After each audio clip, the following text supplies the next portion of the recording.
एक नज़र डालते हैं अक़वाम आलम पे और इस वक्त के सबसे ज़्यादा बड़े यानी हॉट टॉपिक पे, जो कि है इंडिया और कनाडा के जो ताल्लुकात हैं उसमें सर्द महरी तो G20 की कॉन्फ्रेंस से महसूस की जा रही थी, लेकिन अब उसमें एक नया मोड़ आया है।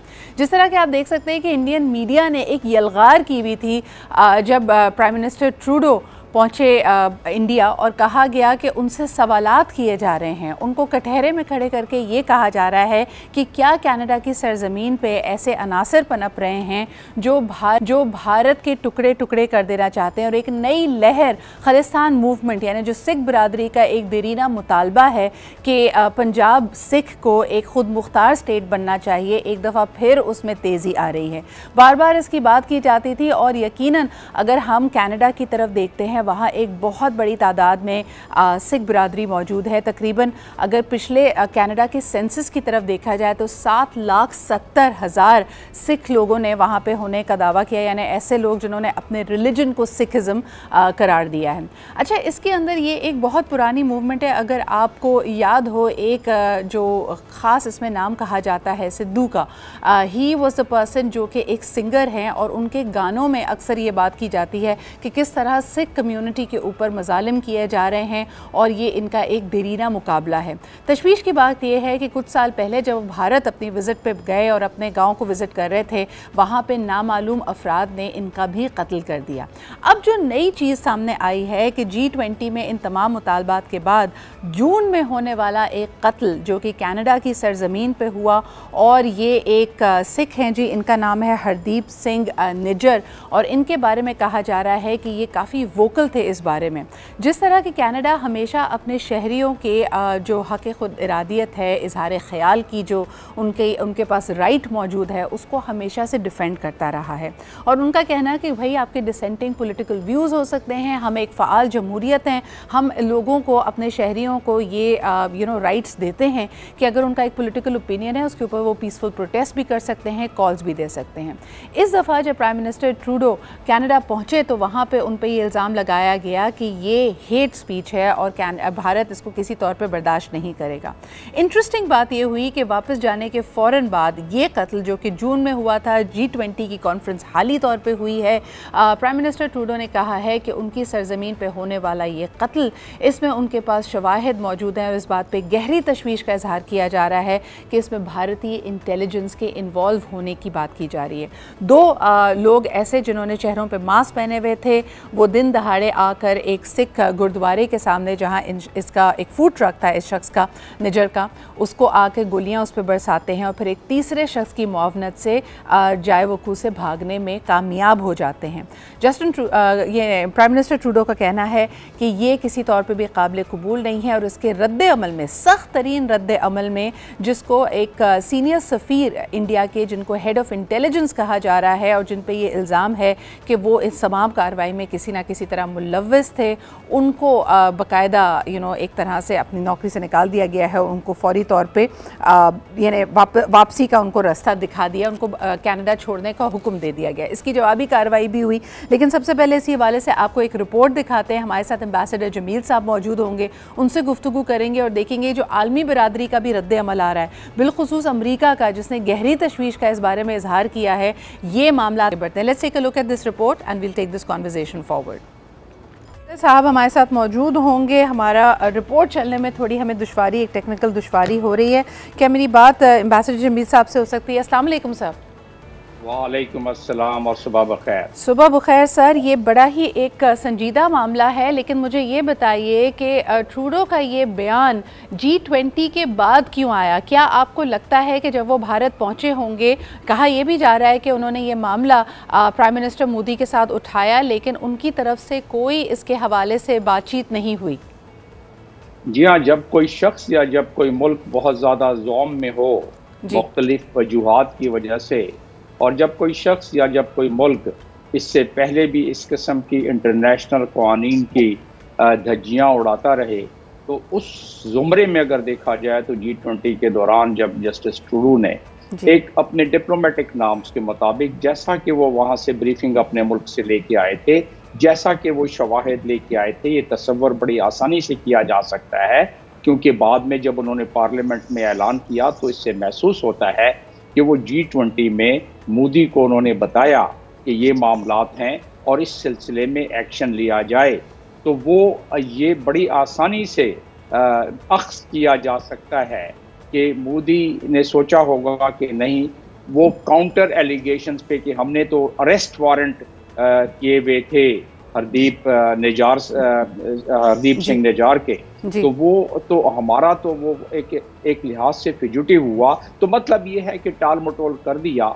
लेकिन जस्टिस ट्रूडो अपने मुल्क के, एक डेमोक्रेटिक मुल्क के, एक बाउसूल मुल्क के ज़ाहिर प्राइम मिनिस्टर हैं, तो उनको जाके अपने पार्लियामेंट को बताना था, अपने मुल्क के लोगों को बताना था। देखिए, जून से लेके अब तक उनकी सिक्योरिटी एजेंसी ने, RMP ने, वहाँ ब्रिटिश कोलंबिया की बहुत फाल, पूरे कनाडा की बहुत फाल है, तो उस RMP ने यकीनन सारी की सारी तफ्तीश करके, एविडेंस इकट्ठा करके, क्योंकि ये बहुत बड़ा स्टेप है। कनाडा में माजी करीब में ऐसी कोई भी मिसाल नहीं मिलती कि उन्होंने किसी डिप्लोमेट को एक्सपेल किया हो, चाहे वो इंटेलिजेंस के का शख्स डिप्लोमेटिक गार्ब में हो, उसे नहीं किया था। ये बहुत बासिर जमील, इस बात की भी अंदाज़ा लगाया जा सकता है कि तमाम दुनिया का मीडिया एक तरह से मुग़वी था, G20 में उनकी रसाई नहीं थी, और सारा का सारा जो नैरेटिव सेटिंग हो रही थी वो इंडियन मीडिया की तरफ से हो रही थी। इंडियन मीडिया के हवाले से क्या सवालात हैं वो हम देख सकते हैं कि उनका जो अपोजिशन अलायंस है, द इंडिया अलायंस, उन्होंने भी 14 से 16 लोगों को गोदी मीडिया कहकर उनका बॉयकॉट किया हुआ है। लेकिन मैं आपकी तवज्जो दिलाना चाहूँगी कि बिलखुसूस जस्टिन ट्रूडो के हवाले से मुझे लगता है कि जैसे ही वो शवाहिद लेकर पहुँचे और उन्होंने इस बारे में गुफ्तगू सफारती तरीके से करने की कोशिश की गई, तभी इंडियन मीडिया ने एक बहुत ही एंटी कैनेडा और एंटी जस्टिन ट्रूडो स्टांस अपनाया हुआ था। उनका कहना था कि भारत और कनाडा के ताल्लुकात की सर्द महरी की बहुत बड़ी वजह प्राइम मिनिस्टर ट्रूडो हैं। अब ये सूरत हाल, ये हालात सफारती तौर पर किस तरफ जा रहे हैं? जी हाँ, सफारती देखें, ये तो सफारती ताल्लुकात का ताल्लुक जो है वो है Vienna convention on diplomatic relations 1961। उसका पहला स्टेप और पहला आपने बड़ा सीरियस किस्म का एक शाखसाना देख लिया। उससे पहले जाहिर है जस्टिन ट्रूडो ने जब G20 में जिक्र किया तो वो एक उसका वो सॉफ्ट तरीक़ाकार था, एक कस्टमरी तरीक़ाकार था। अब उन्होंने वियना कन्वेंशन के मुताबिक एक एक्शन दे दिया। इसके बाकी क्या मज़मरात हो सकते हैं? देखें, ये एक मल्टीलैटरल ट्रीटी है। अगर इस मल्टीलैटरल ट्रीटी की पासदारी कोई मुल्क नहीं करता है, जैसा कि कनाडा प्रूफ दे रहा है कि क्रेडिबल एविडेंस है, ये पार्लियामेंट में जस्टिस ट्रूडो ने कहा है, और वो कहता है कि एक कैनेडियन शहरी का इसमें कत्ल हुआ है। वो कहते हैं जस्टिस ट्रूडो कि इसकी अकाउंटेबिलिटी हम करेंगे, और जस्टिन ट्रूडो यहाँ नहीं रुकते। मुझे इसकी सीरियसनेस इसलिए ज़्यादा नज़र आ रही है कि वो कहते हैं कि मेरी सिक्योरिटी एजेंसीज इस बात की इंक्वायरी कर रही हैं कि इंडिया और किस किस अंदाज में, किस किस तरीके से इंडियन इंटरफेरेंस कनाडा में हो रही है। और याद रखें कि कनाडा में उनकी एक बहुत बड़ी पार्टी के सरबराह वो जगमीत सिंह, वो न्यू नेशनल डेमोक्रेटिक पार्टी के सरबराह, जो कि उनकी बहुत बड़ा वेट है कनाडा में, कैनेडियन शहरी हैं।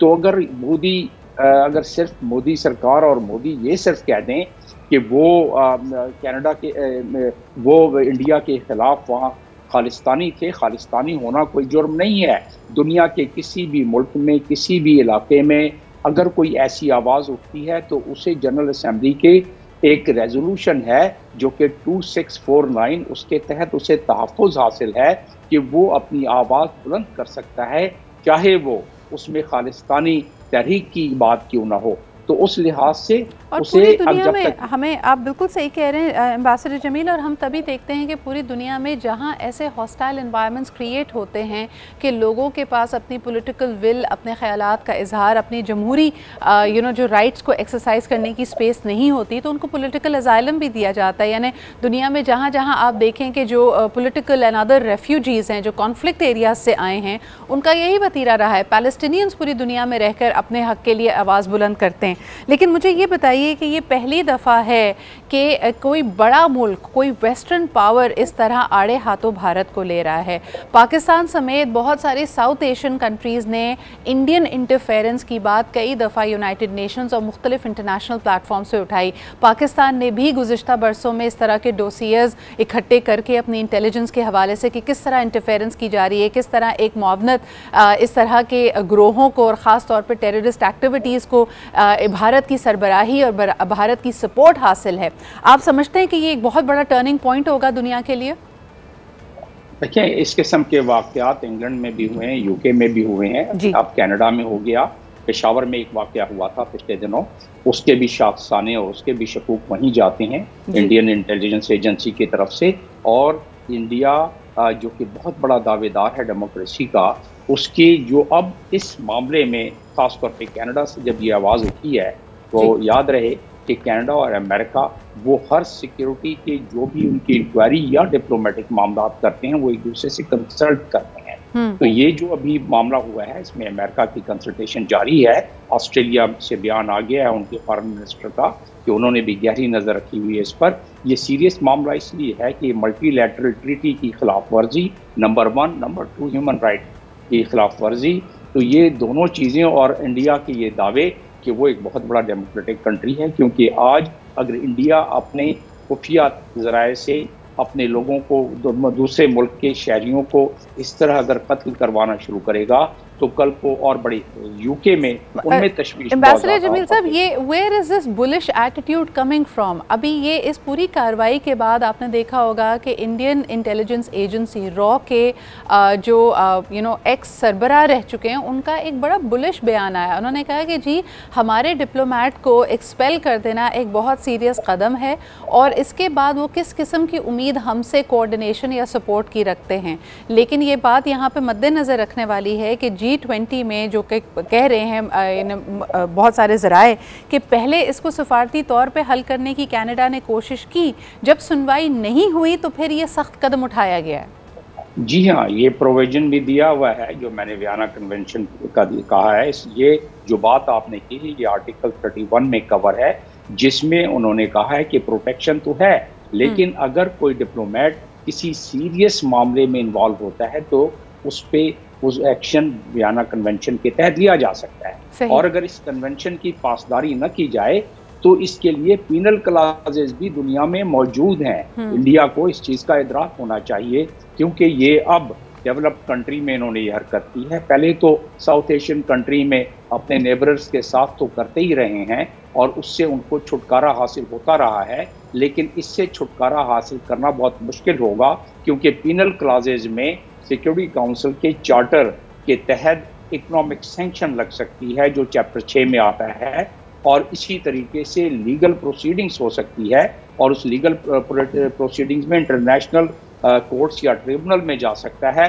इसी तरीके से यूनाइटेड नेशंस इसमें सिक्योरिटी काउंसिल में रेजोल्यूशन जा सकता है, और इस वक्त ऐसे मामलात में अमेरिका को वीटो करना बहुत मुश्किल हो जाएगा, इसलिए कि वेस्टर्न कंट्री ये जो मामलात हो रहे हैं इसको बहुत सीरियस लेती है, और ख़ास तौर पे अब डेवलप्ड कंट्री में ये हुआ है, कनाडा में हुआ है। तो उस लिहाज से मैं समझता हूँ कि ये इंडिया अब इस वक्त अपने इलेक्शन जो आने वाला है उसके एक मोमेंटम में, उसके एक मूवमेंट में वो समझ रहा है कि वो इस चीज़ से बाहर निकल जाएगा। इसमें इसको डैमेज होगा। हमें इदराक है इस चीज़ का कि इंडिया ने अपनी जियोपॉलिटिकल सिचुएशन अमेरिका के साथ बैठ के अपनी इम्पोर्टेंस बढ़ा ली है, जिसकी वजह से ऐसे मामलात में इम्प्लीमेंटेशन में थोड़ी सी दिक्कत होती है। लेकिन क्योंकि अब ये डेवलप्ड सर बड़ी इंटरेस्टिंग बात ये है, और मेरे ख्याल में ये हमारा आखिरी कमेंट होगा कि जिस तरह आपने कहा कि इस मामले में मशावरत कनाडा ने अमेरिका से भी की है और साथ साथ इंग्लैंड से भी की है, और अभी हाल ही में हम देखने वाले ऑस्ट्रेलिया से भी की है। और ऑस्ट्रेलिया के साथ तो चले मोदी सरकार ने एक अच्छा मुआहदा फ्री ट्रेड का किया हुआ है। इस वक्त कहा जा रहा था कि नवंबर बड़ा मेक एंड ब्रेक टाइम होगा UK India free trade agreement के लिए। तो क्या आपको लगता है कि it can actually affect those relations as well?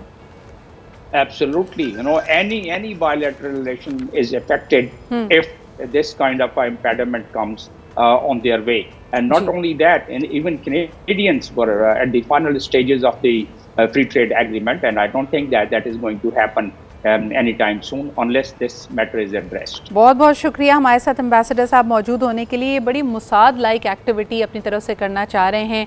Indian lobby जिसका अक्सर पहले पाकिस्तान जिक्र करता रहा है, मुख्तलिफ इंटरनेशनल फोरम्स पे उठाता रहा है, अब ऐसा लग रहा है कि वेस्टर्न दुनिया वाकई इसके हवाले से आंखें खोल रही है और चीज़ों को देख रही है। जिस तरह के एम्बेसडर साहब ने भी कहा कि इंडिया का एक इन्फ्लुएंस, एक छाप कनाडा की पॉलिटिक्स पर भी पाया जाता है।